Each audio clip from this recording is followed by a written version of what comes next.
bienvenue au festival Le Livre à Metz, littérature et journalisme.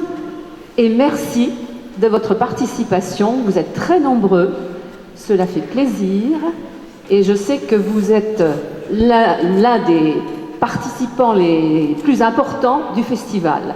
Ce festival, dont la thématique cette année est Bal et Masques, va accueillir près de 250 auteurs, des romanciers, des scénaristes, des illustrateurs, des écrivains de bande dessinée. Vous allez pouvoir les découvrir pendant 3 jours sous le chapiteau de la Grande Librairie, place de la République.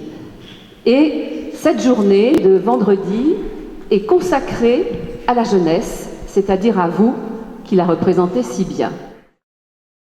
Je vais me contenter de citer les établissements qui sont engagés cette année.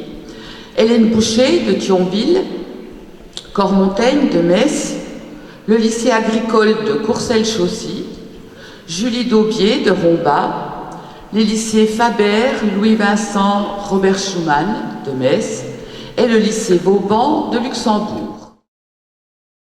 Sous son allure d'adolescente lambda, vêtements classiques, coiffure blonde soignée, sourire sage, Sophia Marco cache une sensibilité d'artiste. Elle s'est toujours intéressée à toutes les formes d'art et s'est découvert des facilités pour le dessin en cours de mathématiques. La personne qu'on a interviewée ça nous a enrichi beaucoup et puis du coup ça nous fait penser qu'on peut croire en ses rêves et qu'on peut toujours faire ce que l'on désire quand on est adolescent. Il y a une journaliste qui est venue qui m'a un peu aidée parce qu'au début j'ai eu du mal à démarrer et après j'ai continué tout seul. Après la guerre. Debout derrière son hôtel, Sami Raad ajuste son col romain. La messe du village de Clouange vient de se terminer. Il a accepté de confier son histoire, qu'il a amenée d'une rive à l'autre de la Méditerranée, de la région montagneuse du Chouf au Liban à la vallée de l'Orne en Moselle. Sami est né dans une famille chrétienne dans la région du Mont Liban. Il a 7 ans quand éclate la guerre au Liban en 1975. La guerre civile est meurtrière. Lorsqu'il parle de cette période, le prêtre est grave. J'ai passé les épreuves, raconte-t-il. Des bombes ont explosé près de moi, à quelques mètres seulement. J'ai vu des gens tomber sous les balles. Il y avait beaucoup de massacres dans mon village. Les cibles étaient surtout les civils chrétiens. Nous avons été expulsés de notre village, exilés. C'est alors, le cœur brisé, mais la tête haute, que Sami s'en va entassé dans des camions comme on entasse des animaux. Il ne retrouvera son pays qu'en 1981, à l'âge de 13 ans. Malheureusement, 1 an après éclate une seconde guerre civile et Sami est témoin de nombreux massacres.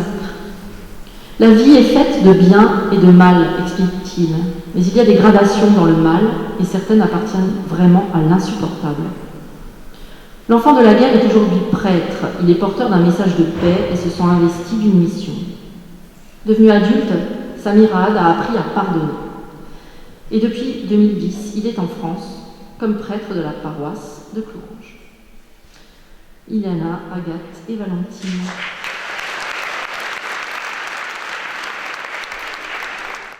Donc c'est un parcours très marquant que vous avez su traiter sans tomber dans le pathétique. Quelle leçon de vie vous en tirez de ce portrait, de ce parcours? Que ça aurait pu arriver à nous, qu'on aurait pu connaître la guerre. Je demanderai à M. Boggio, du Républicain Lorrain, d'être ici parmi vous pour faire le porte-parole du jury 2016 des journalistes du Républicain Lorrain. Le jury, je vais le rappeler rapidement, qui était composé cette année de Marjorie Berthaud et Anne Riblinger, de Philippe Marc, Olivier Jarige, qui est présent d'ailleurs, Anthony Villeneuve, Bernard Maillard, Michel Janson et moi-même, intervenant dans l'ensemble des établissements. J'en viens à l'essentiel, le texte qui donc sera primé cette année. Et alors là, ce texte donc, sur lequel le jury a été si élogieux, et de manière tout à fait méritée, c'est Après la guerre